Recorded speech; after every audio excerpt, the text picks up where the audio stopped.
Hi folks, so today I'm going to look at the Yamaha PSS-680 synthesizer, do kind of a bit of a review, a bit of a demo and a bit of a tutorial and deep dive into the synthesizer, including some hidden functions that you can only access via software, which I've got loaded up over there, which we'll get back into in a sec.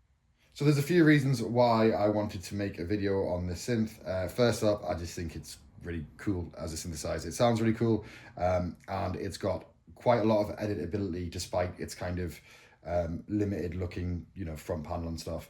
And it crams quite a big sound into what is realistically a small and really user-friendly package. Also, whenever I've posted videos where I've used a synth in jams, or maybe it's just been in the background or something, I've always got like quite a lot of comments of people saying, oh yeah, I really love this synth. It's like the first ever proper synth I use. It's the first time, I learned how to edit sounds. I wish I still had one, all that sort of stuff. And I think for a lot of people, synths in this synth or the other ones in the series, like the 480 down there and the other ones, were very much their first step or their first introduction into electronic music, music production, and performing with synthesizers, things like that. So I think it's really important to people from that perspective as well. Also, they are still quite cheap. I wouldn't say they may be as cheap as they should be sometimes. Sometimes people try and gouge a little bit on reverb, things like that, but you can still get them for a reasonable price. And I still think if you're in the market for kind of a budget synth, and you're interested in FM synth as well, obviously, then this is very much worth taking a look at.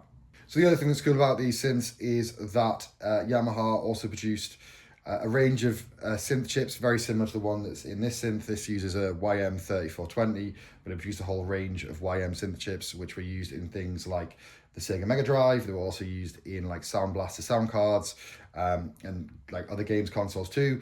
And I think that kind of gives these kind of 2FM operator synths kind of a quite a computer game soundtrack kind of sound, just because of that like connotation, that connection between the similar hardware and like games consoles and stuff.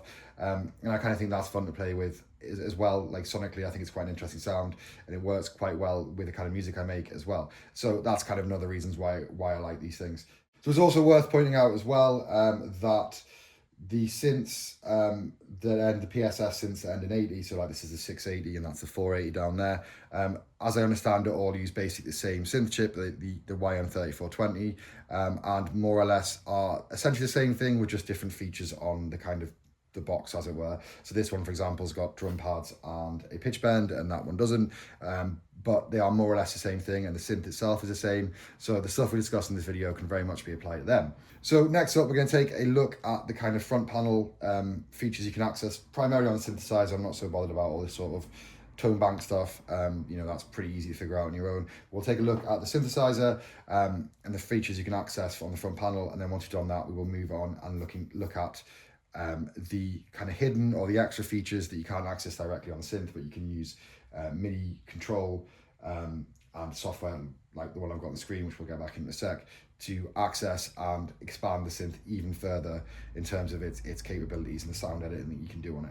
So without further ado, let's get into the functions of this synth. So the basic operation is super easy. If you want to just like load up sounds from the tone bank, just type in a number and it'll load that sound. Pretty straightforward stuff. All the different sounds. Obviously there's drum pads down here, and there's various audio accompaniment, auto chord, and sequencer kind of modes as well you can access, which we're not really going to look into today. It's primarily going to be the sound generation. There is also an effects section, which we'll probably get back into in a sec, which offers various effects, but we'll look at the synth maybe before we get into them. So in terms of editing the sound, it couldn't be any more straightforward. This like signal flow diagram here offers a good kind of map of the different parameters, and also they're all labeled with numbers, and each of these numbers corresponds to these buttons down here. And that's how you select the parameter you want to edit. And some of the buttons have two numbers, and so you cycle through them, and it will give you two different parameters to control. So for example, this button here, 0 and 1, lets you switch between the 0 parameter, which is attack on operator 1, and the 1 parameter, which is attack on operator 2. So if we press it again, if we press it once, we get onto 0, which means we're editing the attack of this sound, and then we can change or modulate the parameters by using these plus and minus buttons here. And then say we wanted to change the attack on operator 2, we press the button again, it switches to 1, and then we can do the same thing there. So if we want to modulate other frequency, other parameters, obviously it's a similar situation. We can control, so the things we control are the attack and decay. Well, at least on the synth itself, there are a few more parameters we can access using software, so I'll come back to shortly. So we can do the attack and decay of each of the operators. We can also set the frequency of the oscillators themselves, and we can also do a feedback loop thing where we feed operator 1 back into itself. Parameter 7 is the modulation level, which controls essentially how much operator 1 modulates or changes, is what modulation means, the frequency of operator 2, and therefore I guess the resulting timbre or the resulting sound that's made. So when you're kind of building sounds, that's usually quite a big factor. The basic setup of this is a 2-operator FM synth, where operator 1 is the modulator and then operator 2 is a carrier. So what that means is, in real short, like real brief terms, is that the operator 1 modulates the frequency of operator 2, which generates the resultant sound. I'm not going to go too far into how FM synthesis works. I'll maybe stick a little diagram on the screen or something to illustrate that. But what we're kind of looking at here is essentially parameters and how it changes the sound. So I'm going to go ahead and just load up a random sound, like a synth brass sound. That should do the job. I'm going to go ahead and start changing things. The one that I find I like a lot is the feedback level. So you can kind of use it to create like almost filter sweep kind of effects. So with no feedback, kind of soft sounding. And then with more feedback, it's kind of sharper. Obviously, I mentioned the frequency, so we can go ahead and change that if we wanted to. So if I press 4, I'm now changing the frequency for operator 1. So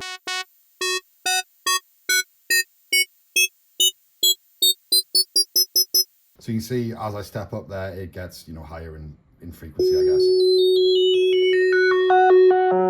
That's pretty cool in itself. The same thing for operator 2. If we get it onto parameter number 5, so press that again.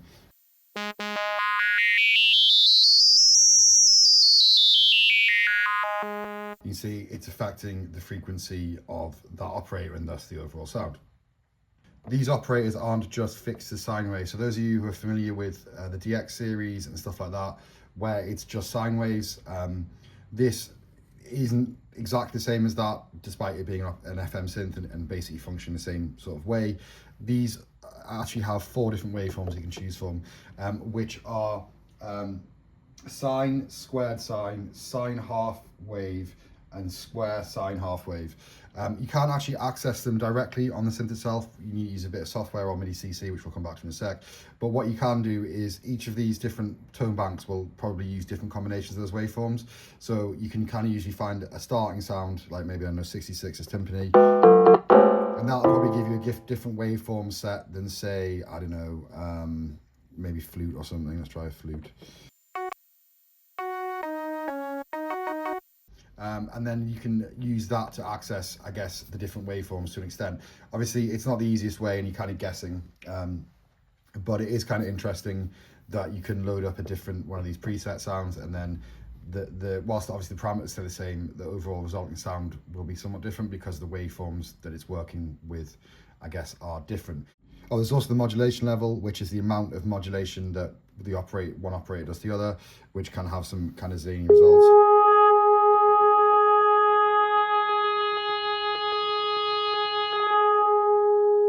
Again, kind of giving that like almost filter sweep kind of sound, which can be fun to play with. I'm gonna go ahead and turn the decay right up on this sound just to see what that sounds like.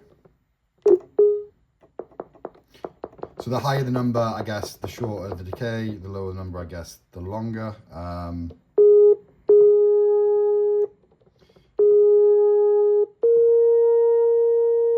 If we go ahead and change the attack on this one too,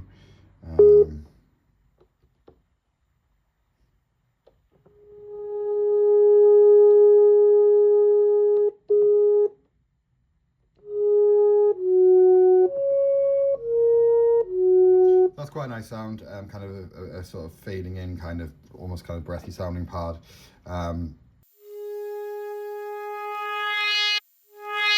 And that kind of thing as well, when you go to the extremes with things like the feedback and the modulation. you get some pretty interesting sounds. So, you know, straight off the bat there, there's a ton of fun stuff you can do with it. I might mess around with the frequency as well, just to see what that does.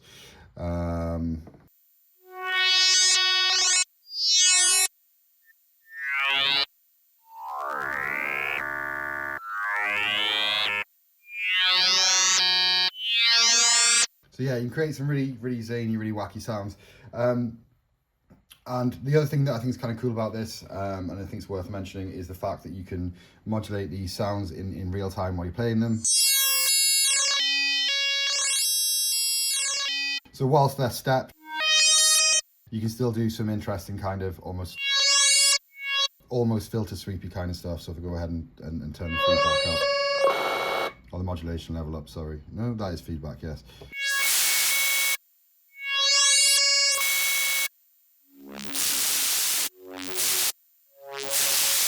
So yeah, you can create all manner of really wacky sounds that way. The other neat thing about it as well, I think, is that unlike a lot of other FM synths, you know, if you're used to things like the DX7, DX21, those sorts of synths, the FM synthesis, whilst obviously there's a lot more parameters available on them and a lot more potential, a lot more scope, it's just so much less obvious what's doing what and like how to access all those different parameters. The way it kind of limits it down to just certain ones, and then also we've just got two operators and it's really like nicely clearly laid out, means that you can, and also you can switch between them really fast, means that you can really like start to understand how, you know, FM synths behave, how modulating, how changing the frequency of one oscillator that's modulating another, you know, affects the overall sound, things like that. So I think from the perspective of, if you're new to FM synthesis or you want to learn or sort of get a hands-on kind of way of hearing, I guess, maybe not so much learning the really technical stuff, but kind of hearing in a really hands-on way what, you know, what the feedback does, for example, or what modulation does, or how having one operator at a different frequency to another would affect the sound and stuff. I think this synth offers that in a way that I personally don't think really exists in any other kind of FM synth really.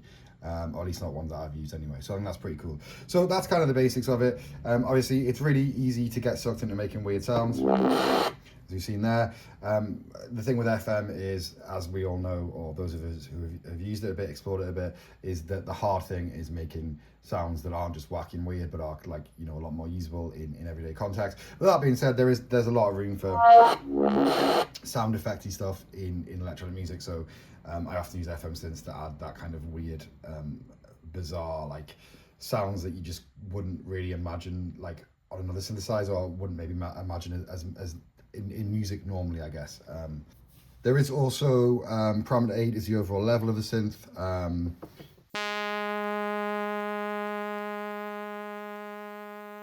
Which I guess is useful in some situations. I'm not sure how often I use that, to be honest, given that there's a master volume over on, you can't see it's off screen, but over here there's a master volume control, which I guess does that same job. So I'm not entirely sure what the purpose of that is. Maybe it's if you're using the sequences or something and you want to have a volume control or something, I don't know. So the next thing to look at on the front panel is probably the effects section. It gives you an array of effects that add to your sound, the first of which is vibrato. I think we've all heard a vibrato before. Just for comparison. Next to it is this duet one. I've never really figured out what that's for. It doesn't seem to do anything. Maybe you have to combine them. I don't know. Or maybe it's something to do with the sequencer, chord section, whatever. Never really figured out what that does. I assume it's like a chorus ensemble kind of effect though. But maybe someone can let me know. Next up we've got sustain, pretty straightforward. Adds a sustain as you would expect. We've got a reverb. Next up we've got a portamento. Which you can edit, so if you hold it and like count up and down on here, you can change the length of it. For some reason, I think the lower numbers are, yeah, like longer portamento, I guess slower, and the higher numbers, I guess, quicker. A lot of stuff in the synth seems to be like that, where it's kind of the opposite way around you think it is, because it's to do with like the rate of something rather than like the rate of change rather than the amount of change, if that makes sense, I guess. We've also got a stereo chorus, again, pretty straightforward. Just a stereo chorus. That's the basic operation of it there, super straightforward. I'm not going to go into a sort of tutorial of how to like really craft sounds on this.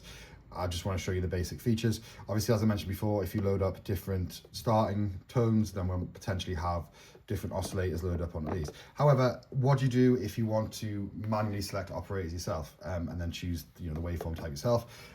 Well, that's where MIDI comes in. So using CC, you can control some extra features on this, and we're going to switch over and I'll show you that now. So now we've looked at the sort of basic functionality of the synth, we're going to take a look at those hidden features. So I've got the synth over here, I've got it plugged into Ableton via one of these USB MIDI dongle things. So we've got a MIDI in and out feed to Ableton with the control parameters enabled. And I've got a VST loaded up in Ableton called CTRLR, bit of a mouthful that. I believe that's just supposed to be pronounced controller, so we're just going to call it controller moving forward.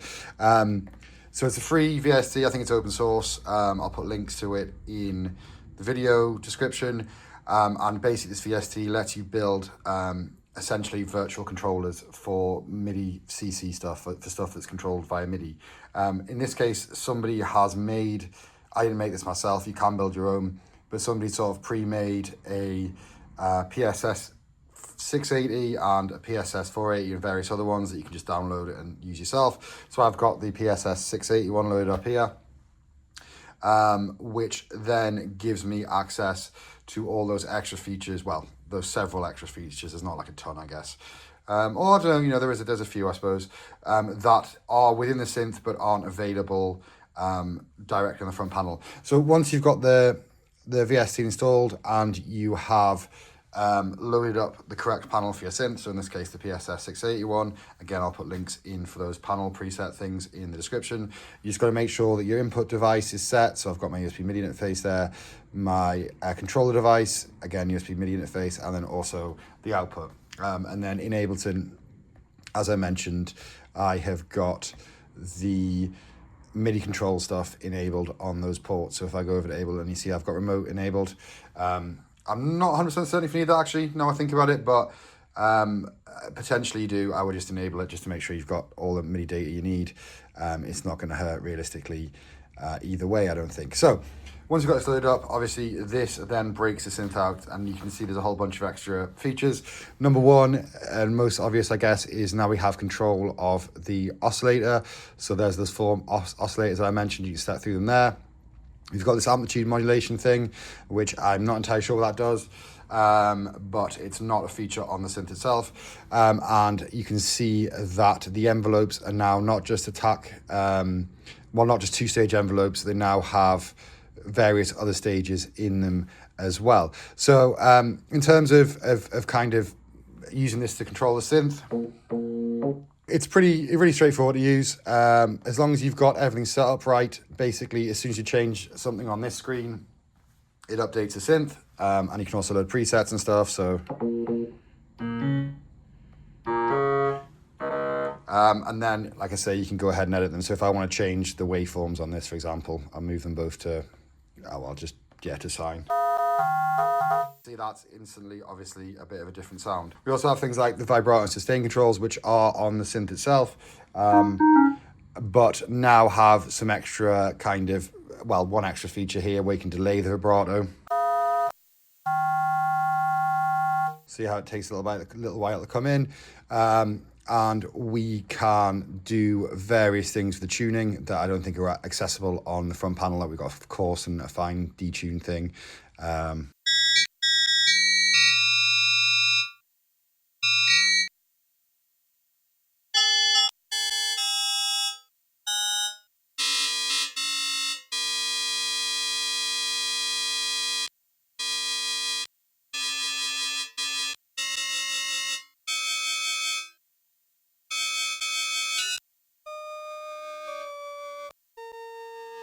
And like I say, it opens up a whole bunch of extra parameters. So again, I'm not going to sit here and make you listen to me mess around with this ad infinitum.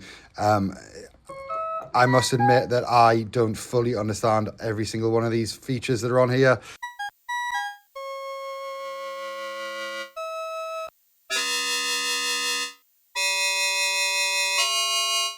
But what the important thing, I guess, to take away from this is it does open up a whole bunch of other features.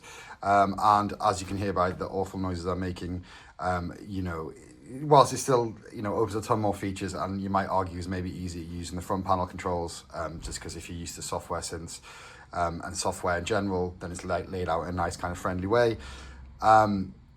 You know, as I said before, the real hard thing about FM synthesis is not just making crazy sounds, but making those sounds that either sound like actual instruments or sound, you know, kind of non-offensive enough to be used in kind of, I'd say, normal, in inverted commas, normal music situations, rather than insane stuff like that. But still, you know, as I said, I really like the insane stuff. That's kind of what draws me to these.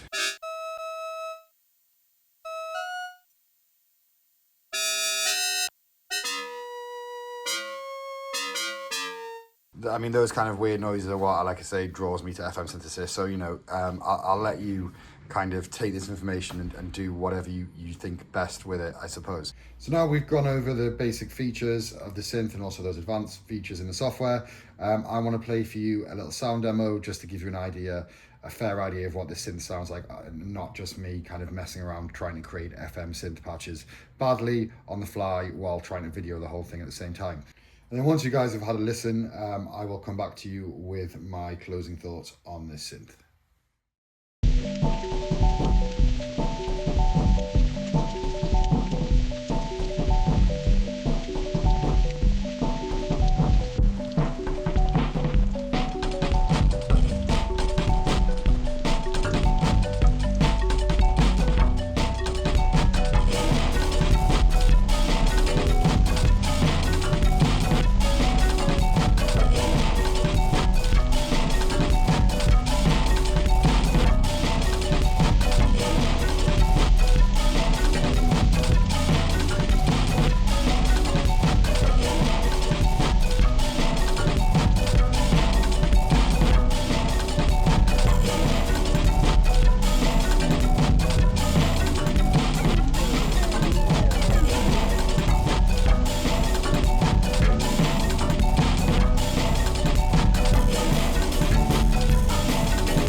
So I said at the start of the video, I would sort of do a review of this. I guess I've kind of, as we went along, kind of touched on the stuff I like about this thing. But I guess in summary, yeah, it's a great bit of kit. I really like it.